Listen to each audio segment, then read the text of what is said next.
పిల్లల్ని social media నుంచి దూరంగా ఉంచడంలో ప్రధానమైన పాత్ర ఇంట్లో ఉన్న తల్లిదండ్రుల మీద ఉంటుంది. తల్లిదండ్రులు ఏం చేస్తారంటే వాళ్ళు ఫోన్ పట్టుకొని వాళ్ళు ఫోన్ చూసుకుంటే రే నువ్వు చదువుకో, పుస్తకాలు ఫోన్ పక్కన పడేసి చదువుకో, ఇలా వీళ్ళు చూస్తూ ఉంటారు.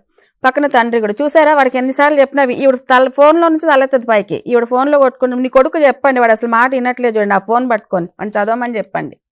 తండ్రి ఏం చేస్తాడు, అరే ఎన్నిసార్లు చెప్పాలిరా నీకు ఆ ఫోన్ పక్కన పడేసి చదువుకో. వీళ్ళిద్దరూ ఏమో సోషల్ మీడియాలో ఫోన్ పట్టుకొని ఉంటారు, పిల్లల్ని మాత్రం నువ్వు సోషల్ మీడియాలో ఉండొద్దు అంటారు.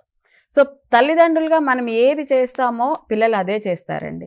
సో సోషల్ మీడియాల నుంచి ఇప్పుడు మాస్టర్ గారు ఎంత తపన పడుతూ తన పిల్లలు తన స్టూడెంట్స్ సోషల్ మీడియాకి ఇంపాక్ట్ అయ్యి 10th క్లాస్లో ఎక్కడ ఇబ్బంది పడతారని ఆయన ఎంత తపన పడుతున్నారో తల్లిదండ్రులు కూడా అంతే తపన ఉంటుంది. కానీ అది కంట్రోల్ చేసే విధానాలు ముందు తల్లిదండ్రులు గుర్తించాలి. పిల్లని చదువుకో కాదు, వాడు పక్కన కూర్చోండి, టీవీ ఆపేయండి, సీరియల్స్ చూడడం ఆపేయండి. వాడు చదువుకున్నప్పుడు నువ్వు టీవీ పెట్టుకొని సీరియల్ చూసుకుంటే చదువుకోరా అంటే వాడి బుర్ర ఎక్కడ ఉంటుంది?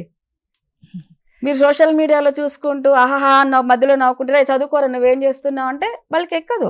సో పిల్లలు ఎగ్జామ్స్ అని మీరు టెన్షన్ పడితే సరిపోదండి, వాళ్ళు చదువుకుంటున్నప్పుడు వాళ్ళ పక్కన కూర్చోండి, మీరు వాళ్ళని ఏం డిస్టర్బ్ చేయొద్దు. టీవీ పెట్టకండి, మీరు ఫోన్లు పక్కన పడేయండి. నాన్న ఈ గంట సేపు నేను టీవీ పెట్టను, నేను కూడా ఫోన్ పట్టుకోను, నువ్వు గంట సేపు చదువుకో, గంట సేపు తర్వాత ఒక 10 నిమిషాలు సోషల్ మీడియా చూసుకో. అలా తల్లిదండ్రులు కనుక శ్రద్ధ తీసుకుంటేనే ఈ సోషల్ మీడియా నుంచి పిల్లల్ని దూరం చేయడానికి కుదురుతుందండి.